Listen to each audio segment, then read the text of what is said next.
मुख्यमंत्री नायब सैनी ने सदन में प्रश्नकाल की कार्यवाही के बाद एक प्रेस कॉन्फ्रेंस की, जिसमें उन्होंने सत्र की कार्यवाही के दौरान विधानसभा अध्यक्ष को दिल से धन्यवाद करते हुए कहा कि सभी सदस्यों को पूरा समय दिया गया है। सभी सदस्यों ने अपनी पूरी बात को रखा है।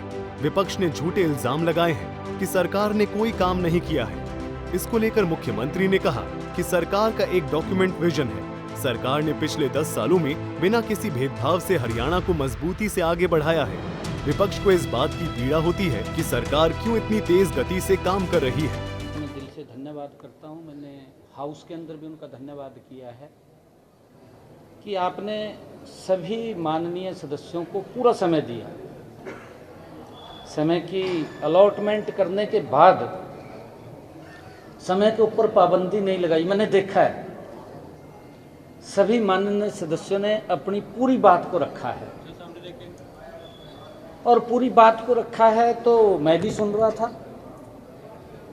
जिस प्रकार की बातें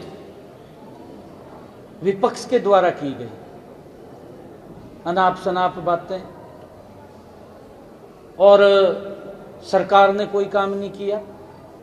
सरकार ने हरियाणा प्रदेश को गति से पिछले 10 वर्षों में बिना भेदभाव के गरीब व्यक्ति को केंद्र मान करके इस सरकार ने हरियाणा को मजबूती से आगे बढ़ाया है। उसकी चर्चा अगर हम देखें, चौपाल पर भी होती है, गांव में, गली में, दुकान पर भी होती है, वार्ड में भी होती है, और एक योजनाबद्ध तरीके से गरीब व्यक्ति तक सरकार पहुंची है। वहीं इस दौरान वक्फ बोर्ड की जमीन की जांच को लेकर मुख्यमंत्री ने कहा कि रोहतक करनाल डिवीजन के कमिश्नर और रोहतक के डीसी को लेकर कमेटी का गठन हुआ है, क्योंकि ये बात सामने आई है कि कुछ जगहों पर जो भूमि वक्फ को दी गई है वो भूमि 1967 से पहले जमीन शामलात थी, जिसके बाद 1990 में वक्फ बोर्ड के नाम इस जमीन को ट्रांसफर कर दिया। ये बड़ा गंभीर मामला था। अब ये नवगठित कमेटी पूरे देश में जो भी जमीन वक्फ बोर्ड की है इसकी जांच करवाएगी। नहीं, देखिए, उसके लिए हमने कमेटी का गठन कर दिया है। कल ही कमेटी का गठन हो गया है।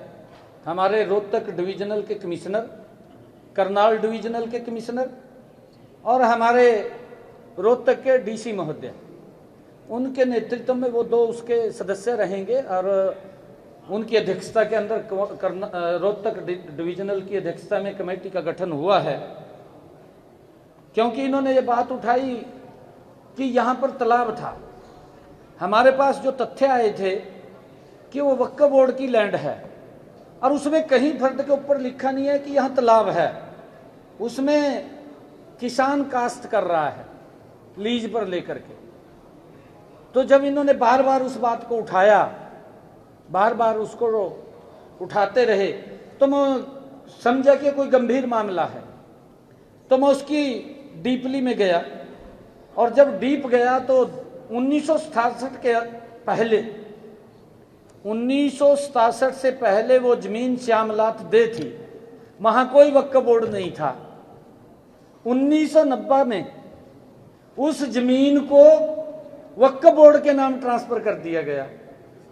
निकाय चुनावों में बीजेपी की जीत के बाद मुख्यमंत्री ने कहा कि ट्रिपल इंजन की सरकार हरियाणा में तिगुनी गति से विकास के कार्य करेगी। इसके साथ ही मुख्यमंत्री ने होली की बधाई देते हुए कहा कि मैं सभी प्रदेश वासियों को होली महापर्व की बहुत बहुत शुभकामनाएं देता हूं। यह पर्व हमारी संस्कृति के साथ जुड़े हुए हैं। हम सब मिलकर इस पर्व को मनाएं। चंडीगढ़ से रवि चंदेल, सूर्या समाचार।